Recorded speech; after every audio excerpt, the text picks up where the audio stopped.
Construction management and safety engineering എന്ന ഈ 5ാമത്തെ സെമിസ്റ്ററിലെ ആദ്യത്തെ ക്ലാസ്സിലോട്ട് എല്ലാവർക്കും സ്വാഗതം. നമുക്കറിയാം, മനുഷ്യന്മാര് സിവിലൈസേഷൻ സ്റ്റാർട്ട് ചെയ്ത കാലം തൊട്ടേ കൺസ്ട്രക്ഷൻ അതല്ലെങ്കിൽ നിർമ്മാണ പ്രവർത്തനങ്ങളിൽ അവർ പങ്കെടുത്തിട്ടുണ്ട്. പണ്ട് ഗുഹകളിലായിരുന്നു അവർ താമസിച്ചിരുന്നത്. പിന്നെ പാറകളൊക്കെ കുത്തി അവർക്ക് താമസയോഗ്യമായിട്ടുള്ള സ്പേസ് അവർ തന്നെ സ്വയം ഉണ്ടാക്കുന്നതായിട്ടും നമ്മൾ പണ്ട് സോഷ്യൽ സയൻസിലെല്ലാം പഠിച്ചിട്ടുണ്ട്. പണ്ട് നിർമ്മാണം ഒരു ആർട്ടായിരുന്നു, ഒരു കലയായിരുന്നു. സ്കൾപ്ചേഴ്സ് ഉണ്ടാക്കുക, കുത്തി ഓരോ രൂപങ്ങൾ ഉണ്ടാക്കുക മുതൽ അങ്ങനെ ഒരു കലയായിരുന്നു ഒരു കാലത്ത് നിർമ്മാണം.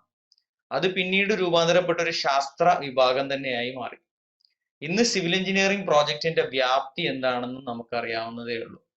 ടോട്ടൽ വേൾഡ് എക്കണോമിയെ തന്നെ നിയന്ത്രിക്കുന്ന ഒരു ഭാഗമായിട്ട് സിവിൽ എഞ്ചിനീയറിംഗ് പ്രോജക്റ്റുകൾ മാറിയിട്ടുണ്ട്. ലോകത്തെ മികച്ച അത്ഭുതങ്ങളിലും സിവിൽ എഞ്ചിനീയറിംഗ് പ്രോജക്റ്റുകൾ നമുക്ക് കാണാവുന്നതാണ്. നമുക്ക് ഈ സിവിൽ എഞ്ചിനീയറിംഗ് പ്രോജക്റ്റുകളുടെ വ്യാപ്തി എത്രത്തോളം ഉണ്ടെന്ന് ഞാൻ കുറച്ച് types of civil engineering projects ഒന്ന് പറയാം. സിവിൽ എഞ്ചിനീയറിംഗ് പ്രോജക്റ്റ് എന്ന് പറയുമ്പോൾ നമ്മുടെ മനസ്സിലൊക്കെ ആദ്യം വരുന്നത് ബിൽഡിംഗ് പ്രോജക്റ്റുകളാണ്, കെട്ടിട നിർമ്മാണങ്ങളാണ്.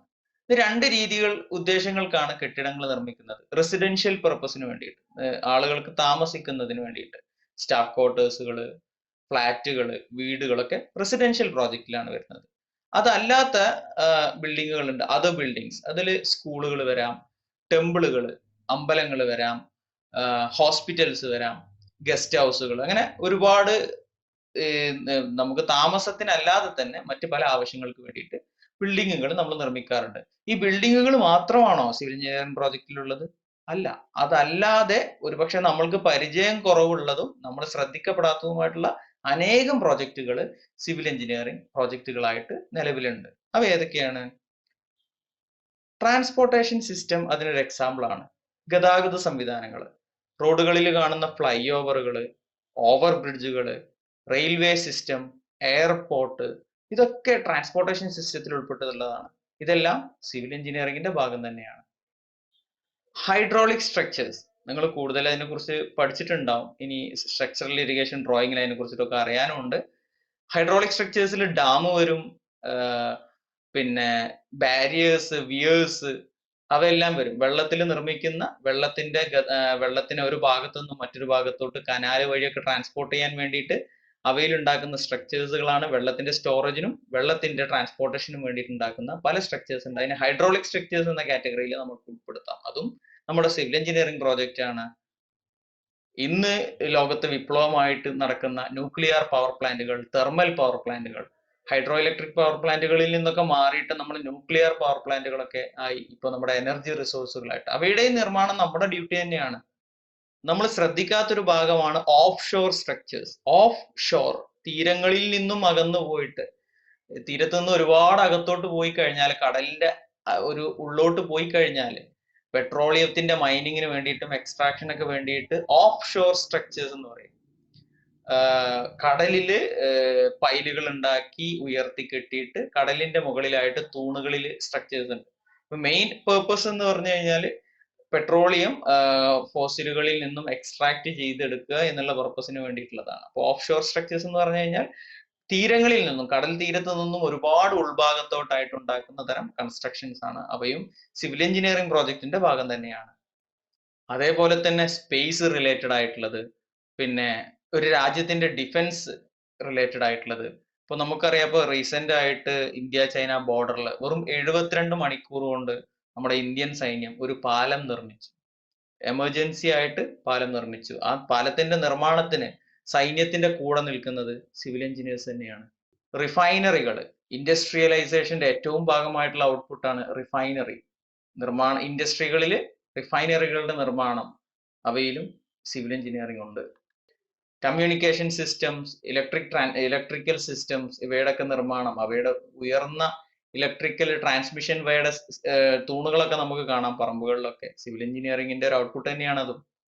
Waste water treatment plant, effluent treatment plant, ഈ ഒരു മൊത്തം നഗരത്തിന്റെ അവിടെ നിന്ന് വരുന്ന ടോട്ടൽ വേസ്റ്റുകളെ, സീവേജ് സെവറേജ് വേസ്റ്റുകളെ അതിനെ ക്ലീൻ ചെയ്ത് അവയിലെ വേസ്റ്റുകളെ മാറ്റി അതിൽ പ്യൂരിഫൈഡ് വാട്ടർ കൊണ്ടുവരുന്നതും നമ്മുടെ സിവിൽ എഞ്ചിനീയറിംഗ് പ്രോജക്റ്റ് തന്നെയാണ്. അപ്പോൾ സിവിൽ എഞ്ചിനീയറിംഗ് പ്രോജക്റ്റ് എന്ന് പറയുമ്പോൾ നമ്മുടെ മനസ്സിൽ സിമെന്റ്, കോൺക്രീറ്റ്, ബിൽഡിംഗ് ഇതല്ല വരേണ്ടത്.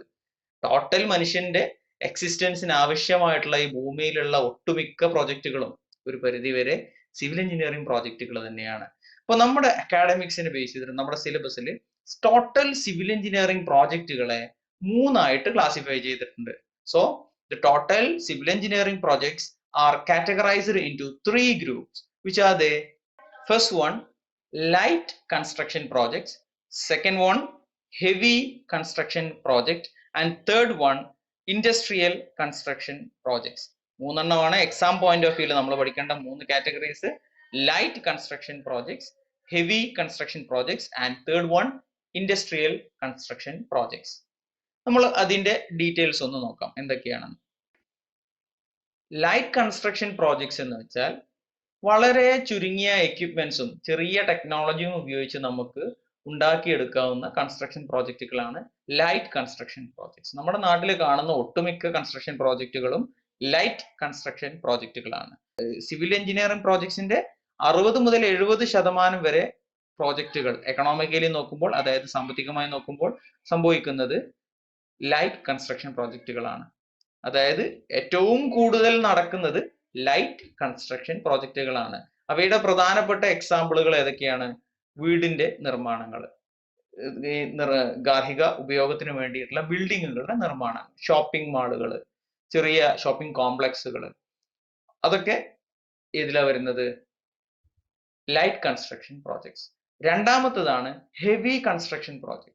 ഹെവി കൺസ്ട്രക്ഷൻ പ്രോജക്ട്സ് എന്ന് പറഞ്ഞാൽ വളരെ പ്രിസൈസ് ആയിട്ടുള്ള ഹെവി എക്യുപ്മെന്റ്സും മെഷീനറീസും ടൂൾസും ഉപയോഗിച്ചിട്ടാണ് ഈ കൺസ്ട്രക്ഷൻ പ്രോജക്റ്റ് മുന്നോട്ട് പോകുന്നത്. അതിന് എക്സാമ്പിൾ ആണ് റെയിൽവേ പ്രോജക്റ്റുകൾ, ഹൈവേ പ്രോജക്റ്റുകൾ, പിന്നെ എയർപോർട്ടിന്റെ പ്രോജക്റ്റുകൾ, ട്രാൻസ്പോർട്ടേഷൻ സിസ്റ്റങ്ങളൊക്കെ ഒരുവിധം ഈ ഹെവി കൺസ്ട്രക്ഷൻ പ്രോജക്റ്റുകളിൽ വരുന്നതാണ്. അതേപോലെ തന്നെ hydraulic structures, dam, weir, canal പോലത്തെ സ്ട്രക്ചേഴ്സും ഹെവി കൺസ്ട്രക്ഷൻ പ്രോജക്ട്സിൽ ഉൾപ്പെടുന്നതാണ്. ടോട്ടൽ സിവിൽ എഞ്ചിനീയറിംഗ് പ്രോജക്റ്റിന്റെ 25 മുതൽ 30% വരെ പ്രോജക്റ്റുകൾ ഹെവി കൺസ്ട്രക്ഷൻ പ്രോജക്റ്റുകളാണ്. ഓർത്തുവയ്ക്കണം, 25 മുതൽ 30% ടോട്ടൽ സിവിൽ എഞ്ചിനീയറിംഗ് പ്രോജക്റ്റുകൾ ഹെവി കൺസ്ട്രക്ഷൻ പ്രോജക്റ്റുകളാണ്. ഈ പ്രോജക്റ്റുകൾ സാധാരണ ചെയ്യുന്നത് അത്യാവശ്യം റെപ്യൂട്ടഡ് ആയിട്ടുള്ള കൺസ്ട്രക്ഷൻ കമ്പനികളാണ്. ലൈറ്റ് കൺസ്ട്രക്ഷൻ നമ്മൾ നേരത്തെ പറഞ്ഞത് ചെറുകിട കമ്പനികൾക്കും ചെയ്യാൻ സാധിക്കുന്നതാണ്. പക്ഷേ ഹെവി കൺസ്ട്രക്ഷൻ പ്രോജക്റ്റുകൾ റെപ്യൂട്ടഡ് കമ്പനികളിലുള്ള അത്യാവശ്യം ഇൻഫ്രാസ്ട്രക്ചറും സൗകര്യങ്ങളും എക്യുപ്മെന്റ്സും കയ്യിലുള്ള കമ്പനികൾക്ക് മാത്രമേ ഹെവി കൺസ്ട്രക്ഷൻ പ്രോജക്റ്റുകൾ ഡീൽ ചെയ്യാൻ സാധിക്കുകയുള്ളൂ. അങ്ങനത്തെ കമ്പനികൾക്കാണ് നമ്മൾ ആ വർക്ക് കൊടുക്കാറുള്ളൂ. Third one is industrial construction projects. ആ പേരിൽ തന്നെയുണ്ട്, ഇൻഡസ്ട്രികളിലാണ് അത് മെയിൻ ആയിട്ട് ഉപയോഗിക്കുന്നത്. ടോട്ടൽ കൺസ്ട്രക്ഷൻ പ്രോജക്റ്റിന്റെ വെറും 10% മാത്രമേ ഇൻഡസ്ട്രിയൽ കൺസ്ട്രക്ഷൻ പ്രോജക്റ്റുകൾ വരുന്നുള്ളൂ. സ്പെഷ്യലൈസ്ഡ് ടെക്നോളജികളും എക്യുപ്മെന്റ്സും ഈ കൺസ്ട്രക്ഷൻ പ്രോജക്റ്റിന് അത്യാവശ്യമാണ്.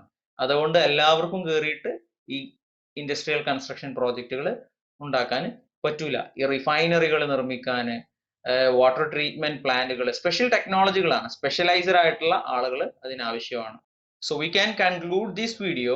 The entire construction, civil engineering construction projects are classified into 3 groups. First one, light construction projects. Second one, heavy construction projects. And third one, industrial construction projects. Light construction project constitutes 60 to 70% of total civil engineering projects, and it can be done with the light equipments. It does not need heavy, accurate, precise equipments. Second one is heavy construction projects. It requires heavy equipments, heavy techniques and plans, and that kind of projects are handled by reputed companies, and that projects constitute the basic infrastructure of the country. Third one is industrial construction project, and which requires very precise technologies and latest technologies to conduct that project.